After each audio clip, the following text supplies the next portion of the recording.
Kalau menurut standar otonomi yang kita maksudkan sebenarnya itu boleh dikatakan kebablasan ya. Karena banyak rambu-rambu yang kemudian ya dalam beberapa hal tadi diterjang. Sekarang problem yang terjadi hari ini, kewenangan desa di dalam konteks undang-undang desa ini tidak semua desa telah memiliki dasar regulasinya karena harus diatur di dalam peraturan bupati. Jadi persoalannya bukan undang-undang yang salah, tapi operasionalisasi dari undang-undang desa di tingkat implementasi masih rancu, lalu ada friksi antara Kementerian Dalam Negeri dalam konteks desa dengan Kementerian Desa. Maka untuk menyelesaikan Papua, perbanyaklah dialog interaktif antar stakeholders.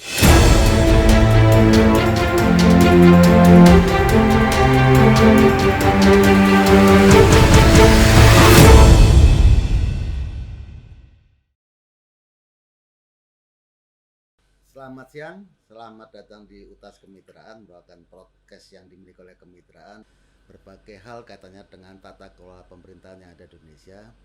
Dan di siang ini kita kedatangan tamu yang sangat ditunggu selama ini, yang lebih banyak berkiprah di Indonesia katanya dengan pemerintahan daerah dan juga bagaimana kepemimpinan yang ada di daerah, karena beliau selama ini sudah pernah menjabat baik itu di Kementerian Dalam Negeri maupun jadi PLT Gubernur di 3 provinsi yang punya banyak pengalaman katanya dengan bagaimana pelaksanaan otonomi daerah.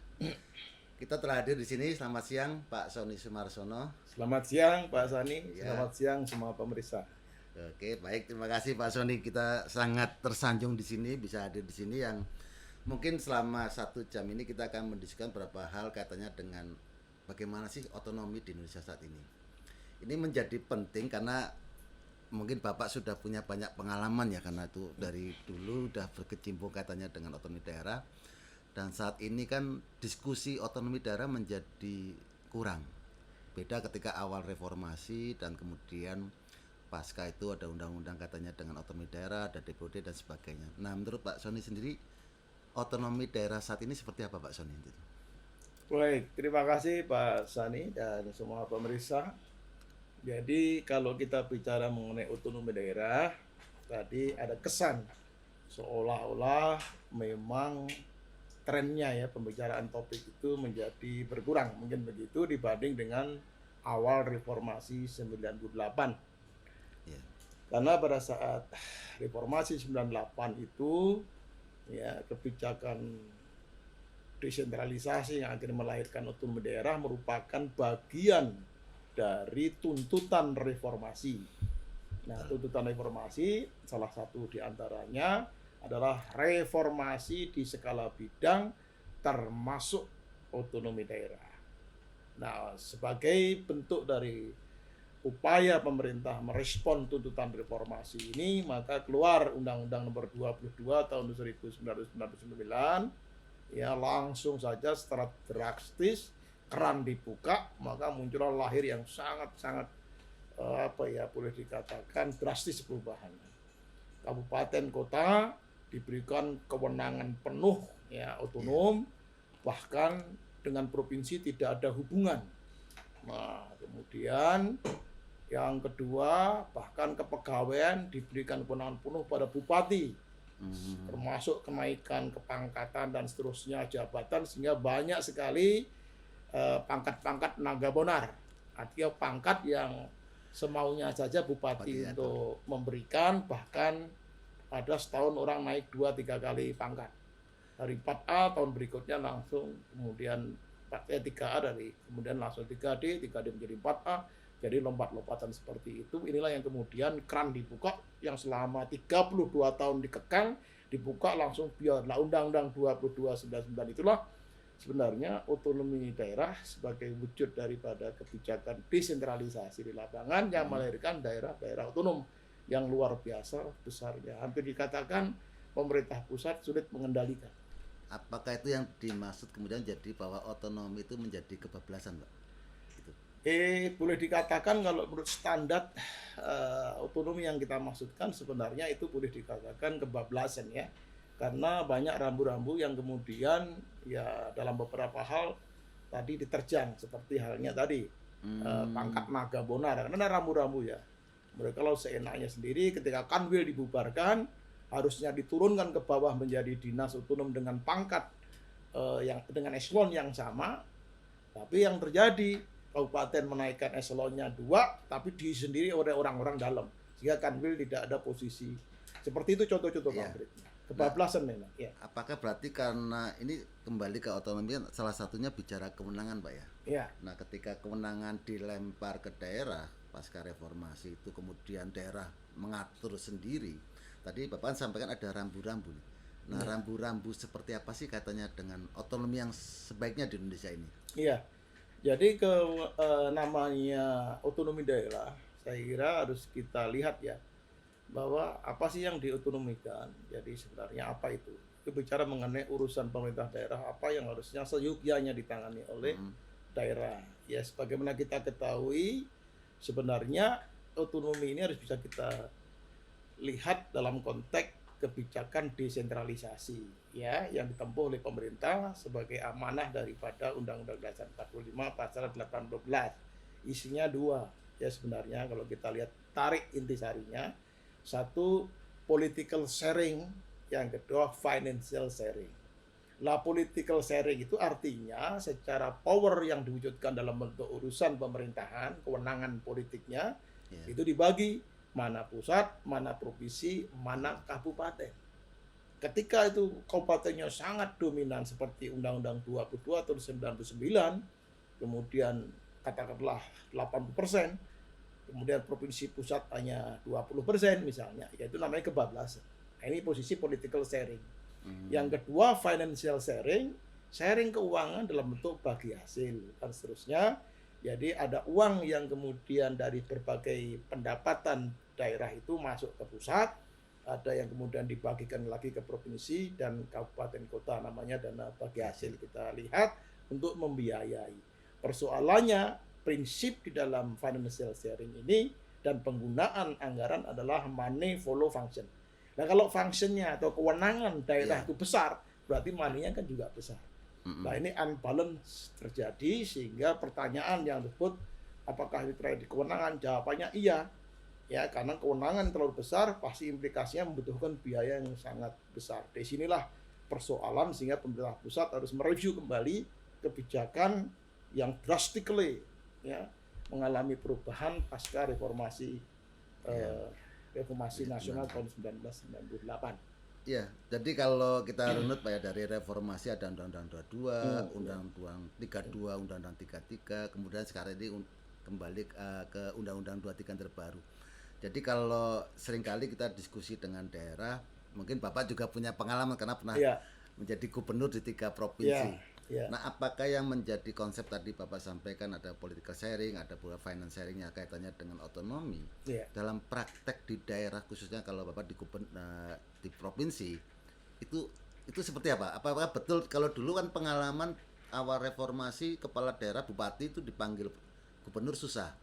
Nah, apakah kemudian dengan adanya undang-undang yang baru sekarang ini hubungannya itu semakin bagus atau kemudian kabupaten dan provinsi juga kemudian akan menanyakan hal sama, kenapa kewenangan saya ditarik ke pusat? Ini kan banyak yang memprotes seolah kewenangan itu larinya menjadi sentralisasi karena berkaca pengalaman tadi yang mungkin semaunya sendiri, daerah sendiri, kemudian provinsi juga susah untuk mengendalikan kabupaten, akhirnya semua ditarik lagi ke pusat. Itu, Pak. Baik, jadi kalau untuk menjelaskan pertanyaan namanya persepsi resentralisasi. Seolah-olah setelah didelegasikan setelah didesentralisasikan melalui Undang-Undang 22 tahun 99, kemudian pemerintah melihat memposisikan kembali supaya seimbang dan proporsional sebenarnya bahasanya. Seimbangan dan proporsional. Ya tidak proporsional ya selama ini karena kabupaten merasa betul-betul sangat otonom sekali ya, bahkan seperti di negara-negara federal sebenarnya itu seperti negara bagian, jadi seolah-olah sehingga ketika merasa secara hierarki bukan bawaan dari provinsi, Ya mereka dipanggil ke rapat koordinasi dipimpin oleh gubernur, yang datang kepala seksi. Untung bukan OB-nya. Kepala seksi minimal mewakilkan. Iya. Dan inilah bupati kepala daerah jarang mau datang. Ini tidak menguntungkan untuk keutuhan negara kesatuan Republik Indonesia. Karena semua kebijakan pusat masuk melalui gubernur sebagai representatif pusat di daerah. Nah kalau kemudian kepala daerah kabupaten kota, ya bupati dan wali kota diundang nggak bisa datang, bagaimana kita membayangkan bentuk dari koordinasi yang efektif di lapangan? Itu yang pertama. Sehingga menyadari situasi ini, di samping juga masalah-masalah kenaikan pangkat naga punar dan seterusnya, maka kita lakukan revisi untuk menunjukkan kembali secara proporsional supaya pas. Maka berubahlah Undang-Undang 2 2099 dirubah menjadi Undang-Undang 32 tahun 2004. Yaitu persamaan bahwa political sharing saja nggak cukup, harus diikuti dengan financial sharing. Karena itulah Undang-Undang 32 ini bareng dengan financial sharingnya Undang-Undang 33 2004. Jadi politiknya diberi kewenangan, uangnya juga diberikan secara aturannya sehingga bisa balance. Itu posisi filosofinya, sehingga tetap kita kontrol, ya, tend to corrupt. Jadi karena itu setiap kali kecenderungan, ya, kekuasaan besar akan memiliki korupsi, itu kita cegah dengan rambu-rambu di Undang-Undang 32, dan sekaligus kita berikan aturan main di Undang-Undang 33 tahun 2024. Maka lengkaplah sudah posisi pengendalian yang pas, tidak terlalu decentralized banget, tidak terlalu centralized banget. Jadi proporsi itulah di Undang-Undang 33 tahun 2004, walaupun kemudian dikoreksi lagi karena berbagai penyesuaian menjadi Undang-Undang 23 tahun 2014. Karena apa? Dua tuntutan untuk memisahkan desa menjadi undang-undang tersendiri, kedua tuntutan untuk memisahkan paket undang-undang politik yang semula terpecah-pecah. Ya, maka undang-undang politik satu kesatuan paket, kemudian dipisahkan dua-duanya itu, sehingga ada undang-undang pilkada berdiri sendiri, undang-undang desa sendiri, sehingga murni Undang-Undang 23 2014 itu rohnya sebenarnya sama dengan Undang-Undang 32 untuk proporsional pembagian politik maupun keuangannya, tapi sebenarnya lebih menyikapi karena tuntutan pemisahan tersendiri pengaturan desa dan politik ya. Kira-kira gitu posisinya. Jadi kalau melihat kondisi sekarang, berarti karena adanya undang-undang desa dan kaitannya dengan kaitannya paket undang-undang politik, ini yang menjadikan Undang-Undang 23 memperbaiki Undang-Undang 32 sebelumnya. Iya, betul. Nah, ini kan implikasinya menjadi apa ya? Kemendagri waktu itu Bapak di Kemendagri juga, posisinya dengan ditariknya ke dua undang-undang tersebut, posisi Kemendagri kan jadi urusan desa kemudian saat ini terbelah menjadi dua kementerian, sementara urusan politik dalam negeri sendiri saat ini kan kayak hanya sebagai pembina, tapi dari sisi dulu kan sebagai fungsi apa ya, Kementerian Dalam Negeri sebagai fungsi yang melakukan di politik dalam negeri akan hilang ini Pak, dikembalikan ke partai jadinya. Oke, dua hal mengenai desa dan politik. Berubahnya menjadi undang-undang tersendiri politik itu diikuti sebenarnya dengan penegasan bahwa Kemendagri bukan lagi pembina politik. Kemendagri bukan lagi pembina politik. Pembina politik diserahkan oleh partai-partai. Sehingga setiap partai boleh kaderisasi, bikin sekolah politik, kemudian ya proses suksesinya dan seterusnya diserahkan ke partai politik, sehingga kita tidak seperti dulu. Ketika kita sebagai pembina politik, kita bisa nyemprit partai politik. Partai kamu salah. Bisa memberikan sanksi karena kita pembina. Sekarang kita tidak bisa terlalu masuk ke dalam rumah tangga partai politik, karena fungsinya bukan lagi pembina politik dalam arti sebagaimana undang-undang sebelumnya. Jadi ya kita hanya bisa memberikan pembinaan politik dalam arti makro, pengembangan fasilitasi pembinaan politik, artinya kita fasilitasi memberikan dukungan dana APBN kepada partai politik untuk supaya mereka bisa melakukan fungsi pembinaan politiknya dengan baik. Terus kemudian kita bisa ya mempertemukan untuk adanya musyawarah mufakat antar partai, itu masih bisa. Tapi kita nggak bisa masuk gerbang ke rumah tangga partai. Itu persoalannya sekarang ini. Memang itulah pembatasan-pembatasan sehingga intervensi pemerintah bisa dikurangi. Kita asumsinya satu, bahwa partai politik sudah dewasa untuk melakukan hal itu. Itu yang pertama untuk politik. Ya, tapi sebelum itu Pak, sebelum Ya. ke yang desa, kaitannya ini menarik karena kemitraan juga salah satu waktu awal reformasi juga yang mendorong proses pilkada secara langsung. Karena waktu itu kan pemilihan bupati dan gubernur oleh DPRD, kemudian banyak permainan di situ, akhirnya mendorong pilkada langsung. Nah, ketika tadi disampaikan bahwa pembinaan diserahkan kepada partai politik, sementara pilkada langsung itu adalah memang peran partai menjadi dominan. Ketika seorang terpilih menjadi gubernur atau bupati, ketika menjabat di suatu daerah, sementara satu sisi peran dari pemerintah melalui Kemendagri lepas. Jadi kan seolah-olah ini ada dua sisi nih. Seorang kepala daerah itu menginduk pada garis partai, satu sisi dia harus mengikuti rule-nya dari dia sebagai bagian dari pemerintah.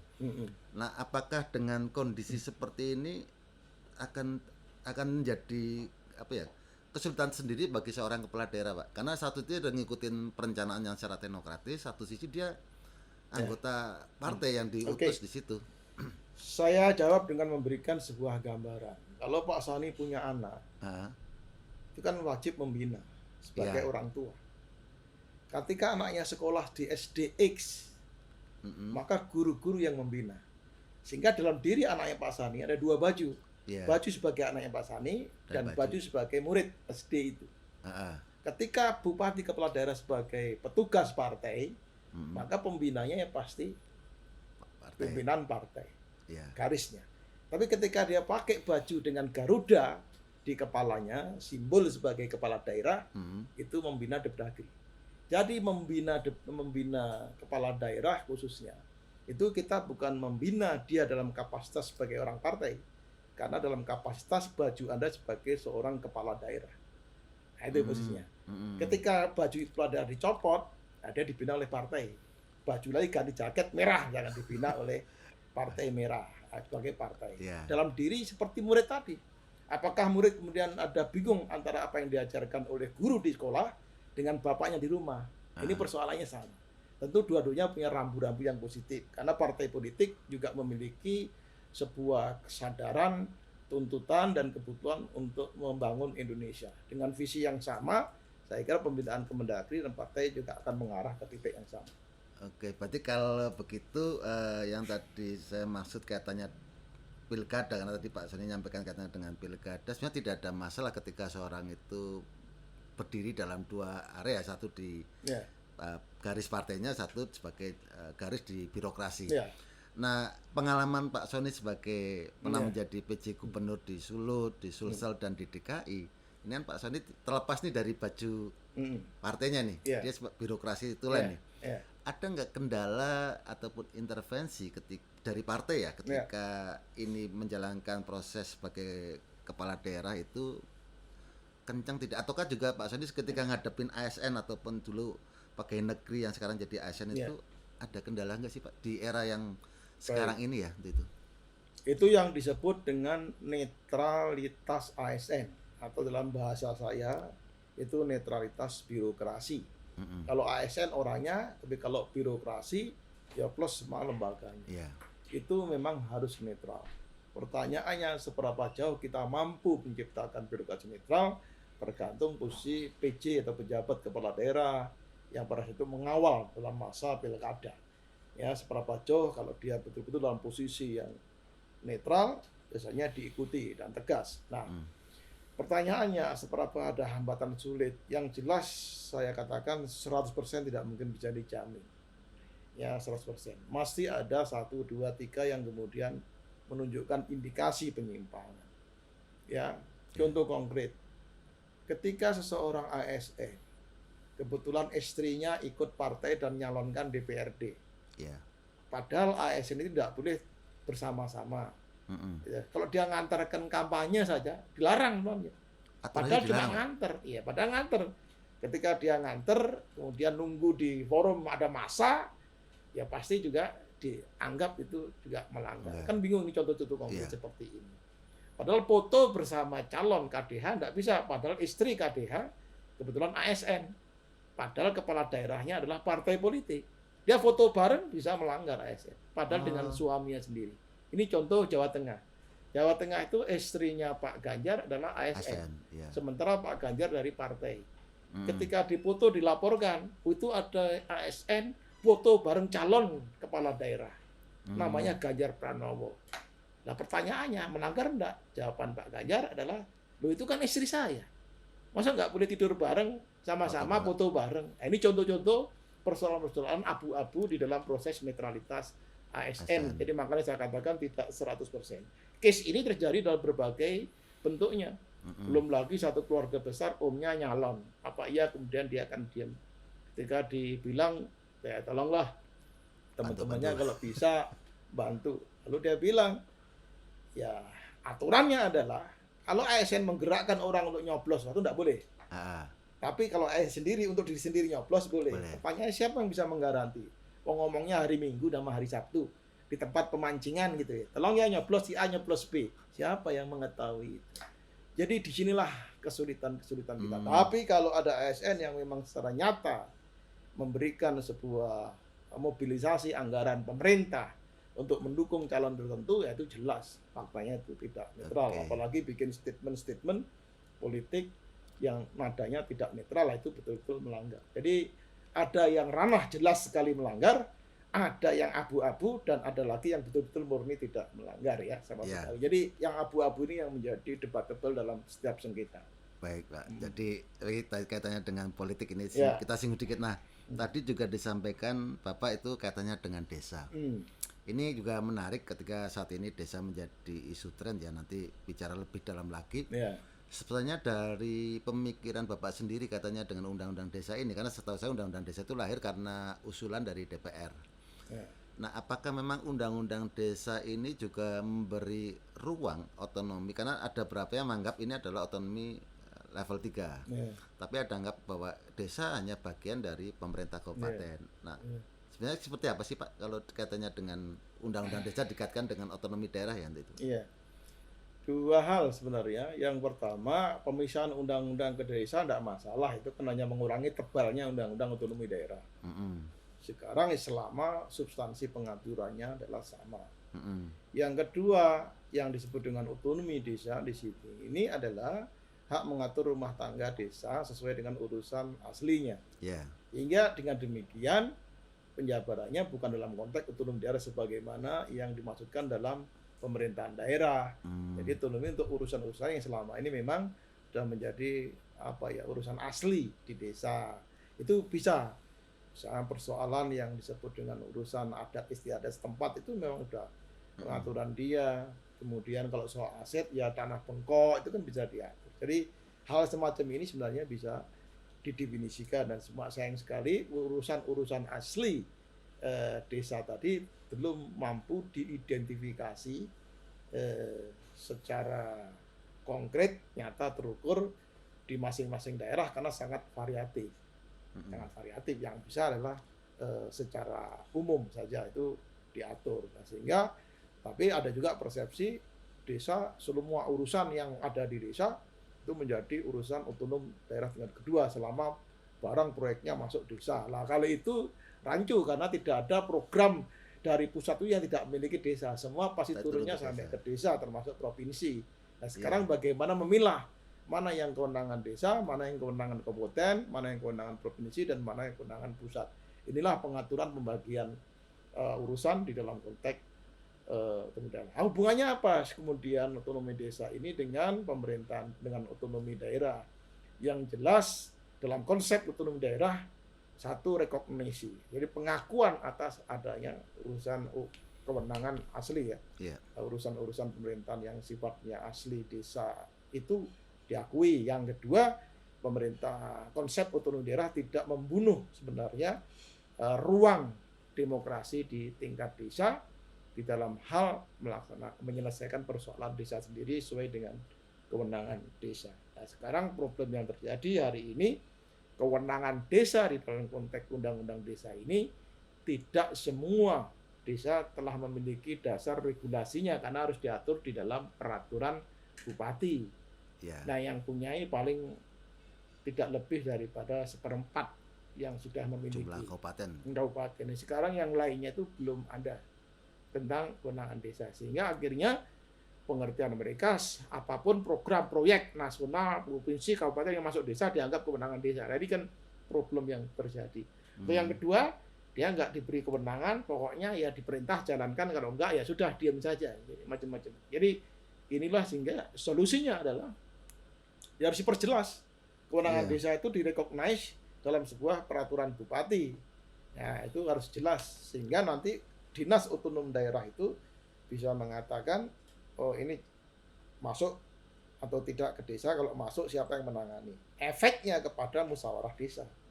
Barang-barang yang akan naik ke atas melalui musyawarah pembangunan desa dalam sistem perencanaan kita, itu kalau menjadi kewenangan desa ya kembali lagi, nggak usah dibawa ke atas.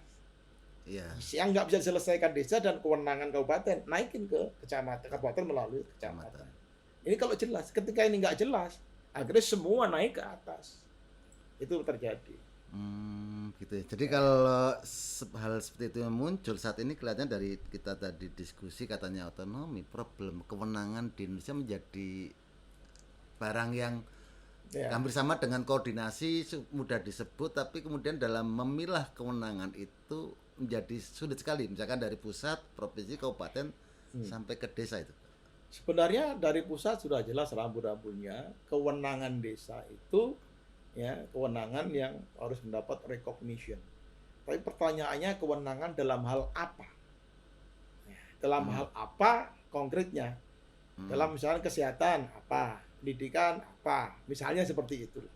Di masing-masing sektor. Nah untuk merinci lebih jelas, kan tidak mungkin dari sekian kegiatan A sampai Z itu semua di desa atau semua di pusat.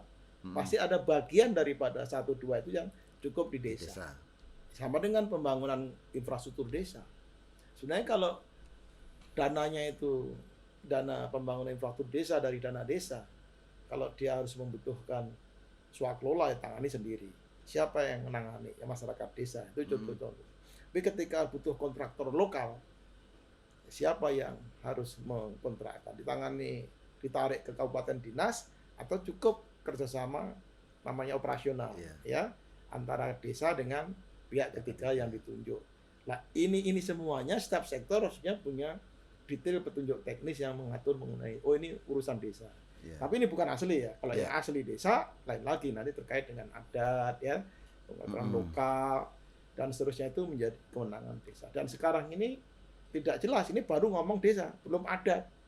Walau adat, komunitas adat lebih ruwet lagi, menyangkut hutan dan seterusnya itu.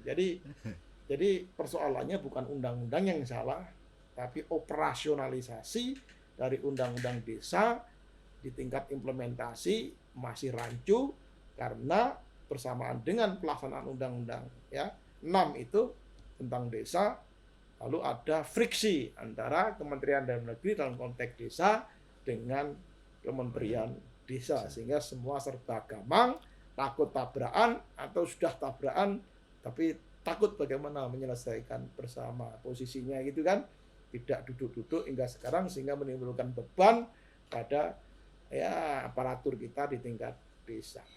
Apakah ini juga karena pengaruh, ini saya lihat dari kacamata dari masyarakat sipil Pak ya, jadi ini nanti kita masuk lebih dalam lagi katanya dengan daerah, karena tadi Bapak nyebut tentang hutan juga.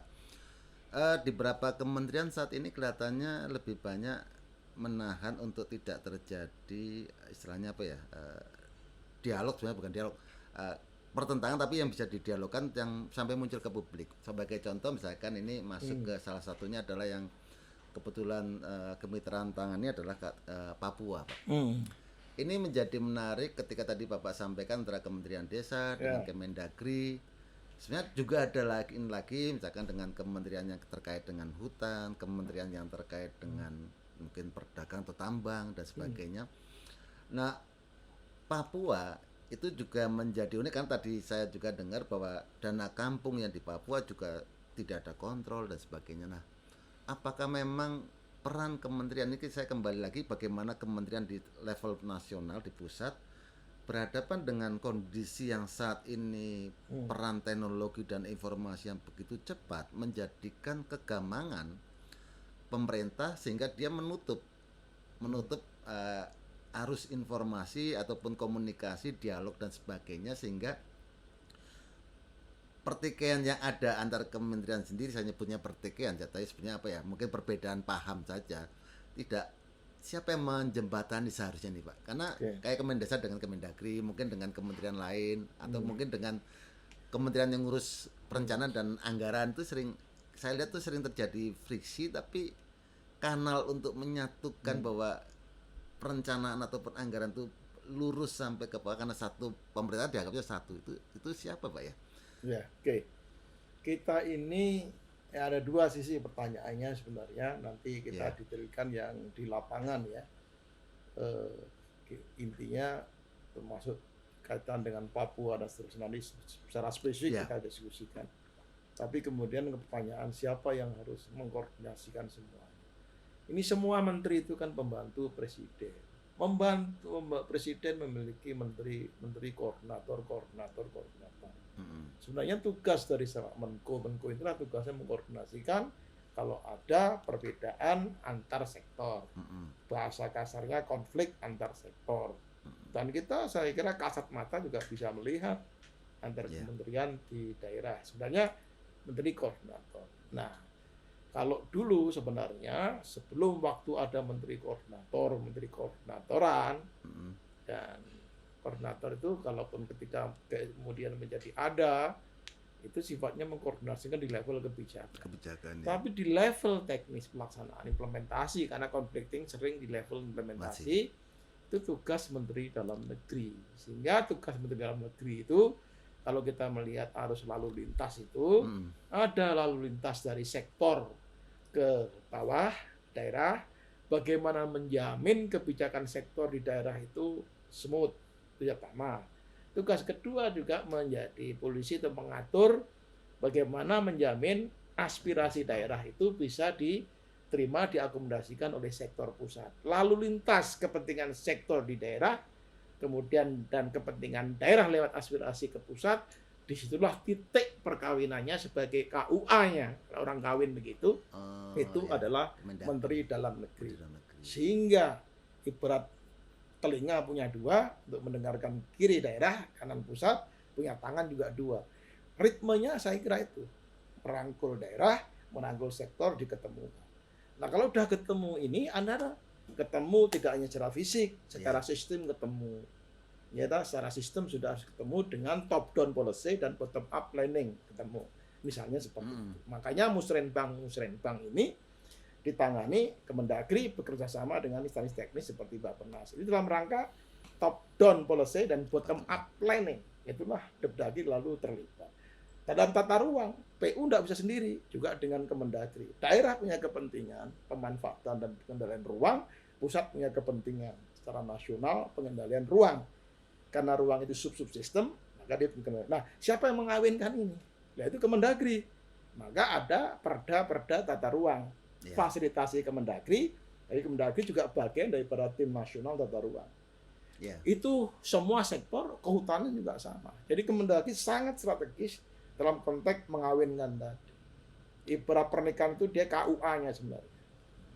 Ya, kalau Kemendagri menjadi peran penting atau sebagai KUA, berarti kan ASN yang ada ataupun pejabat yang di Kementerian Dalam Negeri berarti harus memiliki kemampuan yang hebat nih, karena satu mendorong menjembatani dari atas ke bawah, satu bicara dari bawah ke atas.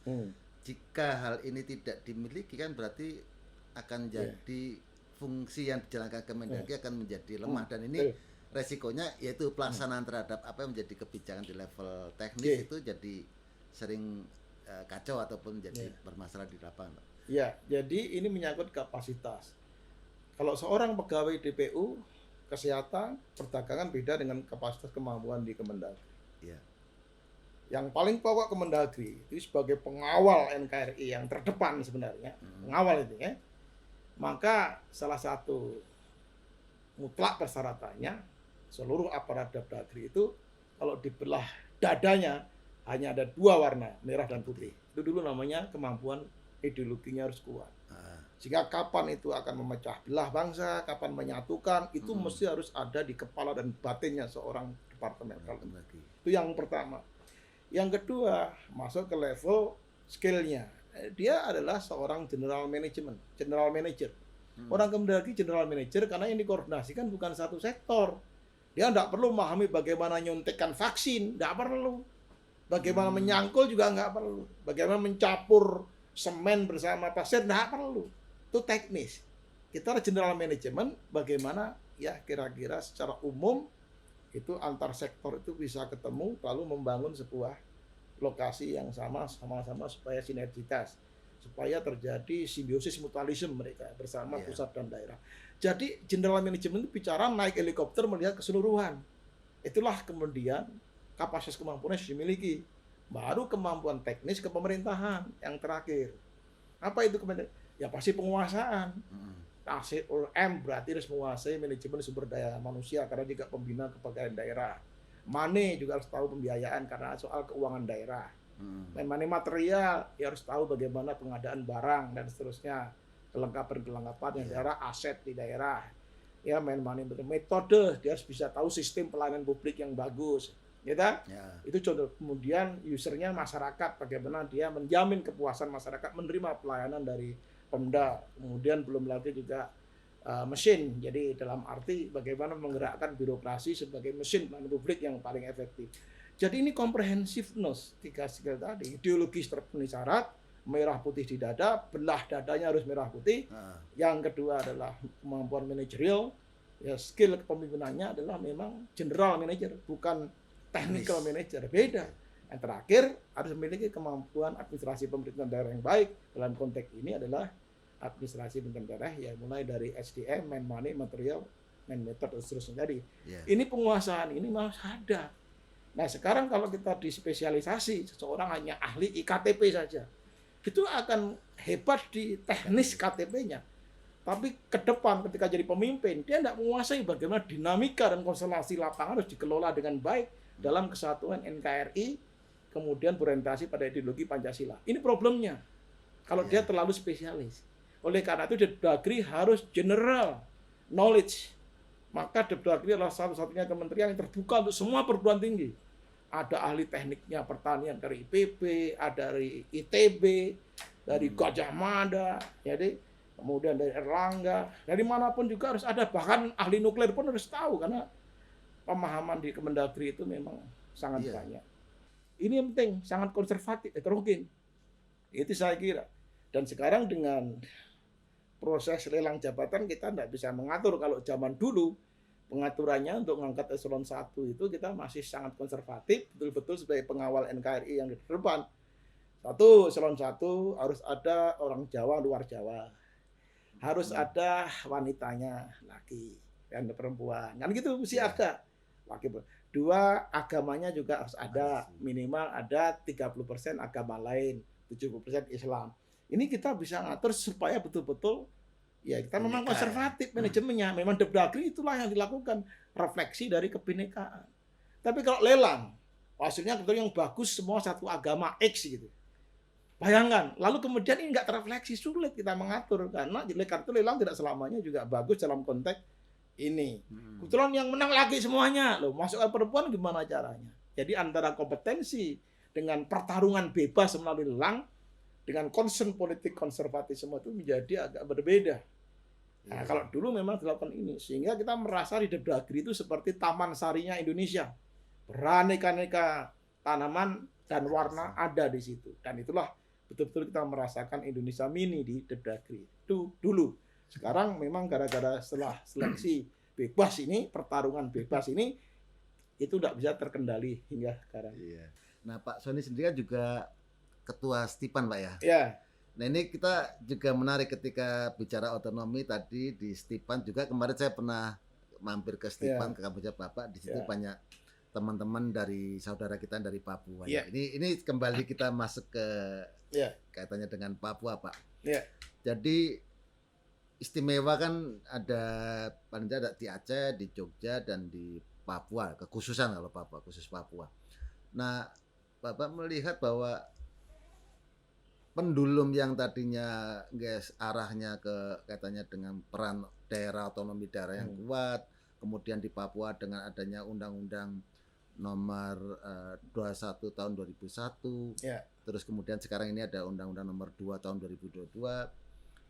Apakah memang tadi Dagri yang merah putih, kemudian peran kementerian sektor yang ada untuk bicara konteks Papua, dan kemudian pandangan Papua sendiri saat ini kalau dibaca undang-undang itu katanya dengan orang asli Papua, dan tadi pagi saya ikut diskusinya juga membahas bagaimana sumber daya alam yang ada di Papua. Ini kelihatannya akan menjadi, memang kalau dari skala teknokrasi perencanaan bisa disusun, tapi dalam implementasinya tadi banyak juga suara-suara yang menyampaikan melindungi kami sebagai orang asli Papua dan tanah Papua. Nah, apakah konteks melindungi itu kemudian dari sisi otonomi daerah dan kekhususan sendiri, ini yang dilindungi satu undang-undang yang baru ini, kemudian ada undang-undang sektor yang juga akan turun ke situ. Nah, ini seperti apa? Apakah kekhususan itu menganulir dari sesuatu yang umum yang ada itu, Pak? Itu seperti itu, Pak. Baik. Bicara Papua ada dua sisi yang saya mau jelaskan, ya. Ya. Pertama, di Indonesia itu menganut kebijakan desentralisasi simetris dan asimetris. Desentralisasi simetris itu berlaku seluruh daerah di Indonesia sama perlakuannya. Asimetris adalah ada perlakuan yang berbeda untuk beberapa daerah tertentu yang disebut daerah otsus atau istimewa. Saya kira pasal 18 ya B Undang-Undang Dasar 45 itu sudah merecognize hal itu.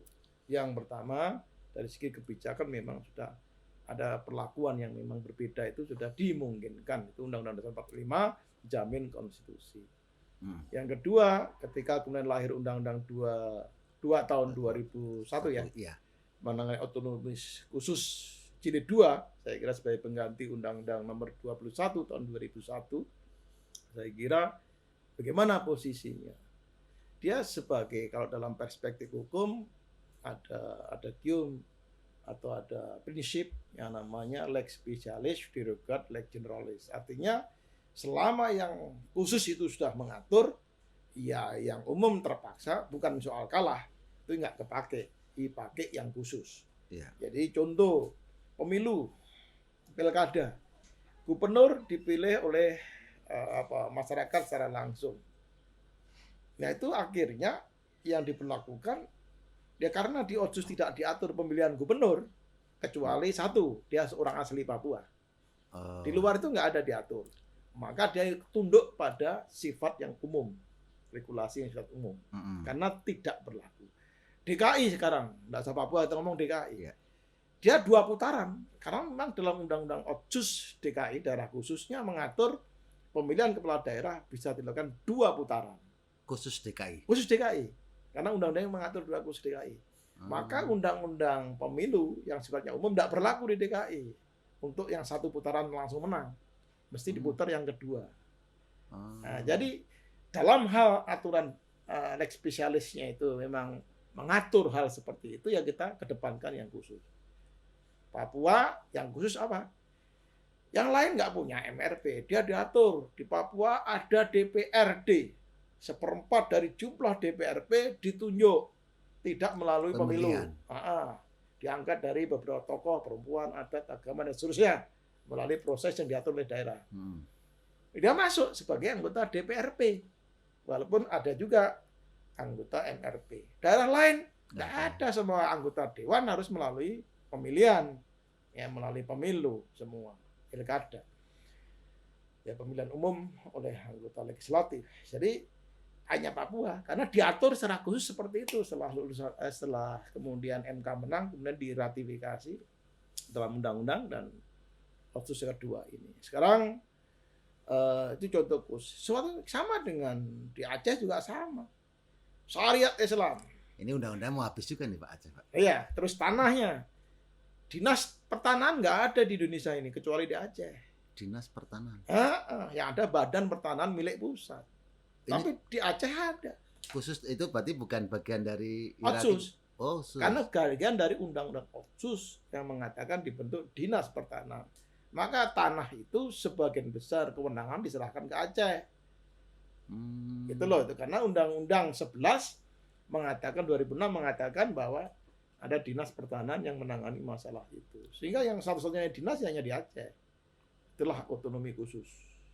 Oke, baik, Pak. Oke, otonomi khusus. Nah, sekarang kebijakan aslinya namanya asymmetric decentralization, ada perbedaan-perbedaan karena dijamin oleh konstitusi. Ya, saya kira termasuk alokasi dana dapat 2,25% dari DAU nasional. Itu daerah juga nggak ada rumus seperti itu, kecuali daerah-daerah khusus saja. Itu khusus untuk semua daerah Untuk khusus, Pak? Papua enggak. Oh, Papua aja ya, Pak ya. Untuk Papua, Aceh beda lagi. Jogja Dapat. beda lagi. Jogja dia tidak mulai pakai persen, tapi dia terintegrasi dengan dukungan sektoral. Jadi sebagian ada iya. alokasi diberikan untuk dana keistimewaan namanya. Jadi agak beda-beda, enggak pakai angka persentase dia kalau Iya. di Jogja. DKI juga enggak ada persentasenya. Kalau hanya Aceh Dan sama Papua. Papua saja yang ada presentasinya. Itu persoalan jawaban untuk Otsus Papua. Ya. Terus ini Tadi Pak, ada yang belum tanya nggak? tadi Pak katanya yang tadi ketika ada undang-undang tadi udah jelaskan sih Pak. Tapi yang menarik ini kan Bapak juga waktu itu menjadi dirjen DOD ya. Oke. Punya pengalaman. Nah, saya ingin tahu Pak.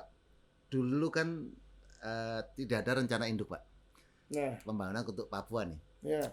Nah, kenapa itu bisa terjadi Pak ya? Oke. Ada sejarahnya pengalaman waktu itu seperti apa? Ataupun PP yang mengatur turunan dari Undang-Undang tahun 2001 itu Pak? Oke.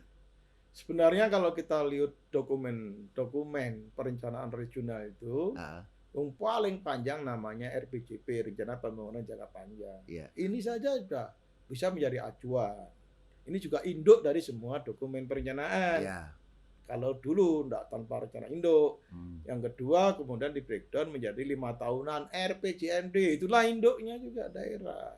Karena RPJMD punya daerah.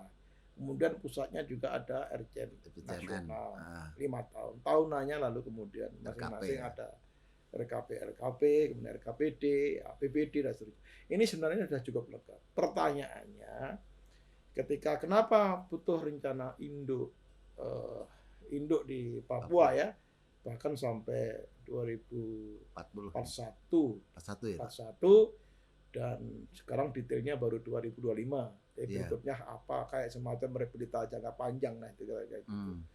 Sebenarnya ini sama dengan RPJP. Jadi kalau saya melihat RPJP ini merupakan sebuah instrumen saja